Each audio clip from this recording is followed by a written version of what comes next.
The presentation I was going to make was somewhat spoiled by Mr. Voskanyan. In his excellent speech, he covered a lot of what I was going to cover. There's a lot of keywords: legitimacy, social contract. I was going to cover a lot of what he already covered, but I want to thank him because in 10-15 minutes I wouldn't have been able to cover everything, so I will just add some thoughts and present my opinions, and at the end, as Mr. Voskanyan said, a very melancholic conclusion. And we'll be close to Mr. Dadesyan's speech just a little earlier about where we're going. And logic shows, and prompts, and world experience prompts we're not going anywhere good. And going somewhere bad isn't because of persons. It's not because Nikol Pashinyan and others being bad people, it's just the logic. And many of us were in his place, in this situation, we would have gone down a very bad path. And let me now try to somehow justify this. And to justify this, I'll give you a brief overview of our history from 1988 onwards, and explain some of the world's experience, which is very similar to our current developments. I think that after 1988, Armenia had a social contract on one point. And it was that Karabakh is ours, Karabakh belongs to us. After 1988, people were ready to be hungry, to be in a blockade, to die in the war for just one demand. And that demand is that Karabakh belongs to us, Karabakh is ours. After 1988, the government promised nothing but Karabakh. Kept the promise. In all other matters it was free because it hadn't promised anything else. So we had a legitimate government. And let me tell you that the Supreme Council elected in 1998 was legitimate but somewhat unlawful. I was a witness, and I can tell you there were violations, terrible number of violations on both sides in the election. I was an observer back then from the Mergelian Institute at the New Russian district. The police put the two of us in a car and took us to the mountains, let us out of the car. By the time we came back from the mountains, the election was over, and they smiled and they said, "Here, now you can come and check, you can count the ballots." Under the Supreme Council leadership, there was cheating. They lied to the communists about giving them the position of the prime minister, but it was a legitimate government. The public supported that government. Not lawful, but legitimate. At a later stage, Levon Petrosyan tried to breach the social contract in his famous speech in 1997, and we had agreement on Karabakh. He breached it, and he said that in Karabakh we need to make some sort of a mutual concession, surrender territories, and then you know what happened thereafter. And there was a coup d'etat, social contract concluded in 1988. The only contract in our recent history was breached. Came the war boys, led by Vazgen Sargsyan, who said, we'll take ownership.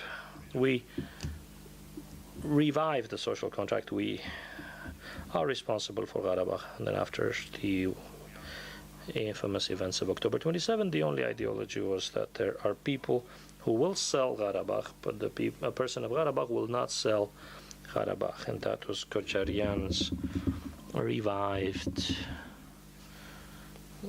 social contract, comprising only one paragraph, followed by some very interesting events. The kleptocracy emerged. The kleptocracy had no legitimacy foundation whatsoever. That kleptocracy tried to somehow justify its existence. We're robbing, we're stealing, but you can read this in the programs of the Republican Party of Armenia. As long as Karabakh is not solved, we will stay in power. And Sir Sargsyan said at the end that I will turn in the grave, the only social contract point that he wanted to revive. The other item was that the nation army concept related to the first item. A third item was the church. Now back to conservatism, gained legitimacy, the Milliyet idea. But for centuries we were a Milliyet, a nation religion that did not function either. And the fourth item was some Najdeh idea. Remained unclear, and that wasn't really, one couldn't really be sure about its compatibility with the ecclesiastical idea. And the illegitimate power was replaced by a process. We cannot call it a revolution. It wasn't a revolution. But the idea was Sergic, go away, and Sergism, go away. What is Sergism was not formulated, but Sergism, go away. Plus love and solidarity. But right now what's happening is hate and punishment. That's the current slogan of the government. And the main heroes are the chief of the National Security Service and the police chief. They're the main proponents of this slogan. Remember, April 1917, Lenin came to implement the revolution, published his famous April theses. Until the end of the Soviet Union, students and school children studied the concept of what we were building. It didn't matter whether that was really being constructed, but it was the concept of the new state. In April, the Armenian Revolution did not have its April thesis, its concept of a future. We never heard anything about the concept for the future. Revenge, punishment, vendetta and punishment was the term demanded by people. People wanted blood for all the crimes that were symbolized by General Marvel, beasts, an animal, and we're sure every day. And people demand revenge. Now look here, if you don't have a concept for the future, or a thesis, or anything for the future, what are you left with? You're left with catering to the popular hunger for hate. A few classical examples to show you of all the most repressive regimes that we knew happened because of popular demand. Yeah, look at Ivan Grozny, one of Stalin's favorite historic protagonists, and how did that system emerge? He said, in the country, one of the historians wrote back then, in the country is there sin ubiquitous? Is there schism and fighting, hate, and people rise to their feet for the Tsar to come and to punish? The Tsar demonstratively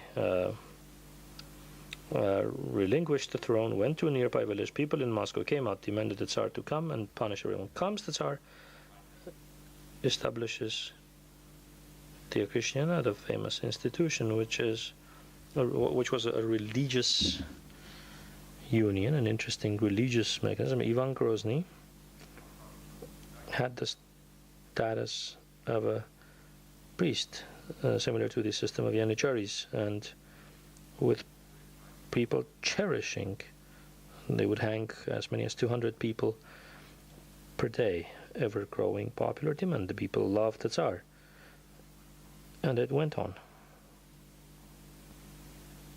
until people's time came. Look at the French Revolution. Two ideas in the French Revolution, where about 1 million people were guillotined. The first one was the anti-revolution, second the English spies. Because before the revolution, in the time of the king, French treasury was emptied. Most of the money went to the defense of the American Revolution, to harm England, basically, which was France's rival. England, in turn, financed the French Revolution. One of the then Prime Ministers, Pitt, would then later write that the French Revolution cost them 25 million pounds sterling. Because of that funding, the deteriorating France-Britain relationship, the main accusation was aimed against the English spies. Let's burn them alive. Did not matter if they were spies. Burn them or guillotine them. And those were the accusations. Killing over 1 million people. It was with popular demand, popular support, and people demanded blood and were cherishing blood. Same in the days of the Russian Revolution. Red Terror followed White Terror. First came White Terror. Well, the response was the Red Terror.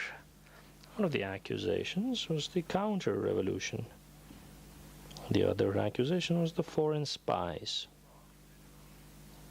Today's archives show that Serlov was linked to the British Foreign Services, Trotsky to the American ones. His brother was a banker, Lenin, as you all know, was German. And there was one person that belonged to no one, and that was Stalin, the state builder. So there was the cleaning up. There were real reasons. There were spies, there were enemies of people, and there were people who used the system for their personal issues. So if you operate the repressive machine, it will not stop. The repressive machine will stop if you have a model for the future of the kind of state you want to build. And if you know what kind of state you want to build, love and tolerance prevail. You punish this one, and that other one compensates for the stealing, for humiliating people, but they're business people. So they were in that mechanism unwillingly. We forgive that third group because dozens of thousands of people were involved in that disgrace which happened in Armenia, mass disgrace. You can't punish everyone, you have to forgive. But forgive what? Forgive for what? Forgive for the future. Forgive for this country we're trying to build. If you don't know what kind of country you want to build, and if after the revolution there's been no political statement,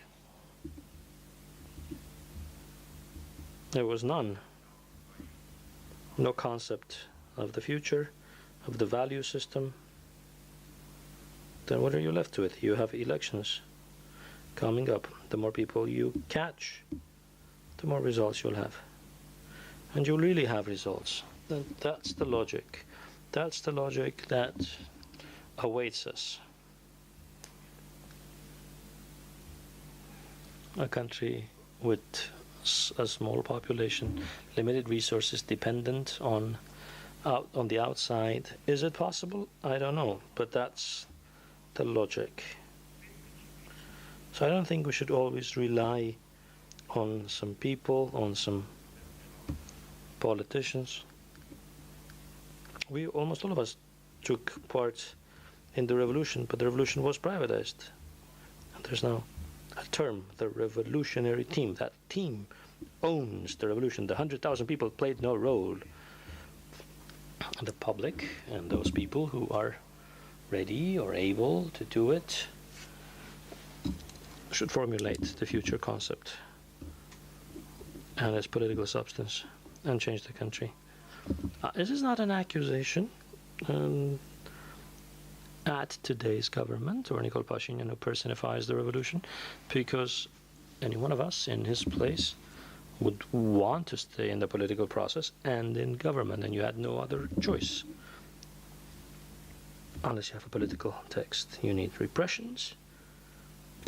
With repression, you will gain vote, and then the machine cannot be stopped. It will come and eat you alive, but you have no other choice. And this is, or was, my pessimistic and short speech. I may be wrong, but I tried to rely on the historical experience. Now, we don't sit and we don't wait to see what happens, because look, in the revolution there were the active people. These active people are now sitting in front of the internet and applauding, oh look who got caught. And if one person says General Marvel or Schmeiss should not be caught, can you imagine? Be thought of as stupid. Any conscious person cannot say that. I mean, how can you forgive these people? You need to punish them. But you need to draw the line of the punishment, how far you go punishing them, and where do you forgive them, and for what do you forgive them, for the sake of what do you forgive them? So that's our brief, I'm sorry for this assignment, homework for today and for tomorrow and for our future work. Thank you.